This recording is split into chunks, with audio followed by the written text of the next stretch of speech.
So here's a historical glitch that really shouldn't exist. This guy won battle after battle and still managed to lose the entire war.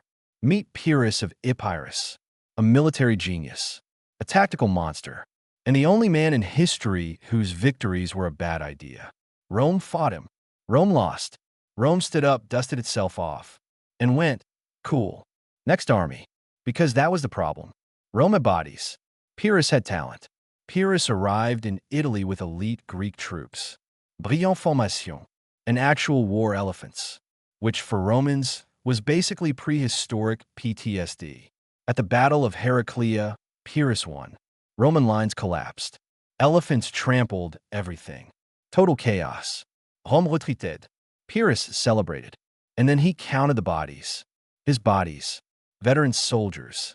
Officers he couldn't replace. Men trained for years, gone in a single afternoon. Rome? Rome just started recruiting again. Then came the Battle of Asculum. Same story. Pyrrhus wins. Rome loses.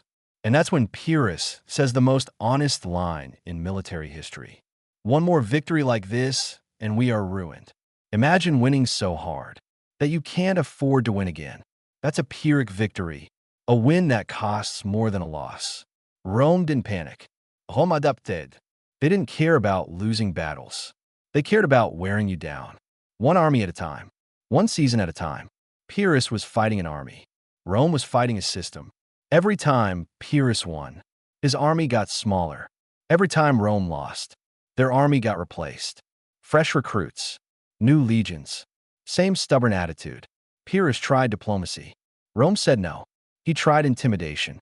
Rome shrugged. He even tried going somewhere else to win easier victories, which somehow made things worse. Because while Pyrrhus was busy being brilliant, Rome was busy being patient. And patience is terrifying. By the time Pyrrhus realized the problem, it was already too late. He wasn't losing battles. He was losing momentum. Rome didn't need a dramatic comeback. They just needed time. Eventually, Pyrrhus left Italy. Not because he was defeated in a single battle, but because winning had exhausted him. And Rome? Rome kept going. This story is why we still use the phrase Pyrrhic victory today. Because sometimes the real mistake isn't losing, it's winning in a way you can't survive. And that's how a military genius proved one brutal truth. If your enemy can replace losses faster than you can, every victory is just borrowed time. Stick around, because this war gets even more ironic from here. So Pyrrhus left Italy. But here's the thing about brilliant people who refuse to quit. They don't learn. They just find new problems to solve badly. Pyrrhus went back to Greece and immediately thought, you know what would fix my reputation? Another war. This time against Macedon. Because apparently watching your army bleed out in Italy wasn't educational enough. He invaded Macedon in 274 BC. And surprise, he won. Pyrrhus was genuinely gifted. He beat the Macedonian king Antigonus II, took the throne, became king of Macedon. Total victory for about 2 years. Because Pyrrhus had this wild character flaw. He got bored. Not bored like you scrolling your phone. Bored like a shark that dies if it stops moving. He couldn't just be king. He needed to win king. Over and over. Forever. So he looked around his new kingdom and thought, this is nice, but what if I ruined it? And he did. The Sparta disaster. In 272 BC, Pyrrhus got invited to help Cleonymus, a Spartan prince who'd been passed over for the throne. Cleonymus wanted Pyrrhus to invade Sparta and put him in power. Pyrrhus said yes, because of course he did. Now, quick history note. Sparta in 272 BC was not the Sparta of 300. The warrior culture had faded. The population had collapsed. They didn't even have city walls, because traditionally, Spartans believed they were the walls. Pyrrhus saw this and thought, easy win. He marched his army to Sparta, surrounded the city, prepared for a quick siege. And then something wild happened. The Spartans, old men, young boys, women, they all grabbed weapons and started building fortifications overnight. Not because they were trying to be heroes, because they were Spartans. And even in decline, even undermanned, even outmatched, they had this stupid, beautiful, suicidal pride that made them say, yeah, no, Not today. Pyrrhus attacked. They held. He attacked again. They held again. His elephants charged the makeshift walls. Spartans threw javelins. One elephant went berserk, trampled its own handlers, and created total chaos in Pyrrhus' ranks. For days this went on, and while Pyrrhus was busy trying to crack Sparta, Antigonus too, the Macedonian king Pyrrhus had beaten earlier, showed up with reinforcements. Because that's what happens when you leave a trail of enemies behind you. Pyrrhus had to abandon the siege. He retreated to the city of Argos. And that's where the story gets truly, cosmically ridiculous. The most embarrassing death in history. Argos was having a civil war. Two factions fighting for control. Both sides invited foreign help. Pyrrhus backed one side. Antigonus backed the other. So now you've got a genius general who left Italy because he couldn't afford to win, who took over Macedon and got bored, who failed to conquer retirement-age Sparta, now fighting in the streets of a random Greek city in someone else's civil war. This is like watching a Formula One driver retire from racing and then crash a go-kart at a kid's birthday party. The fighting spilled into the narrow streets of Argos.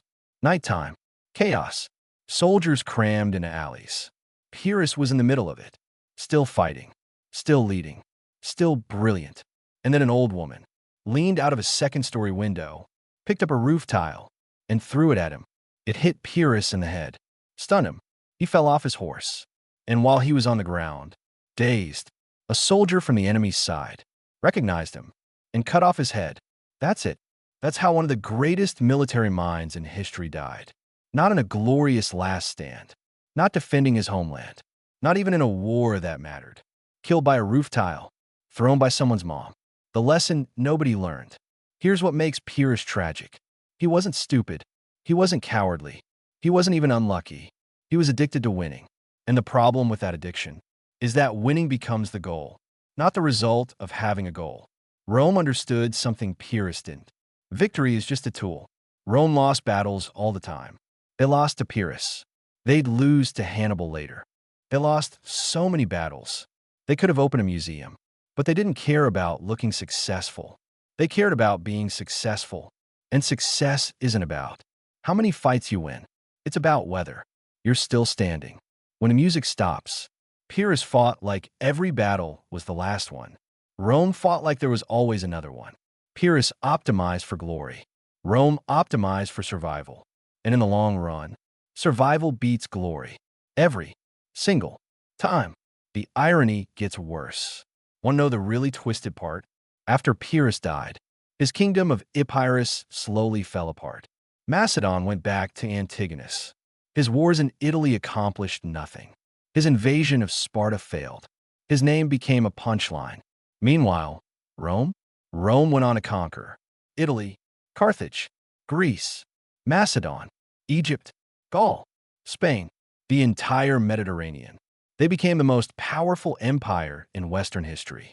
And every Roman general who studied Pyrrhus learned the same lesson. Winning brilliantly doesn't matter if you can't win sustainably. Pyrrhus was the cautionary tale that taught Rome how to build an empire. He was the blueprint for what not to do. And here's the final, brutal irony. We remember Pyrrhus. We talk about him. We use his name as a warning. But we remember him the way you remember a car crash.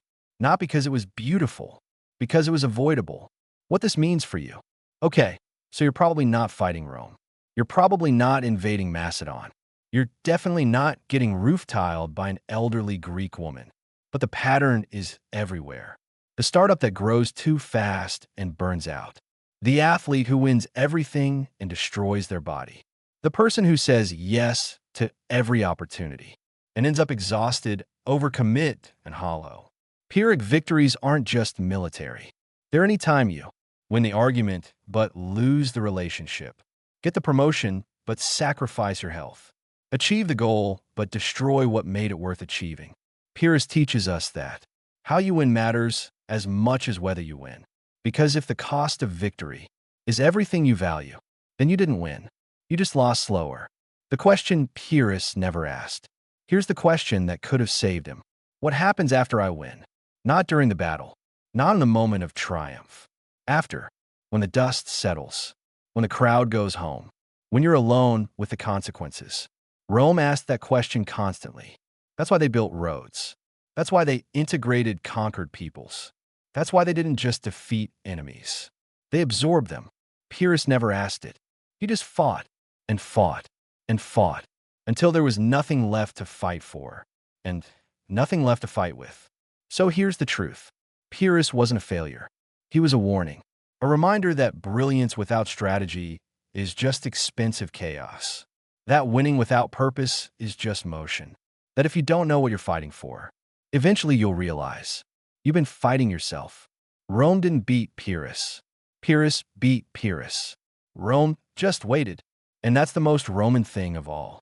Patience is terrifying, especially when your enemy has it, and you don't.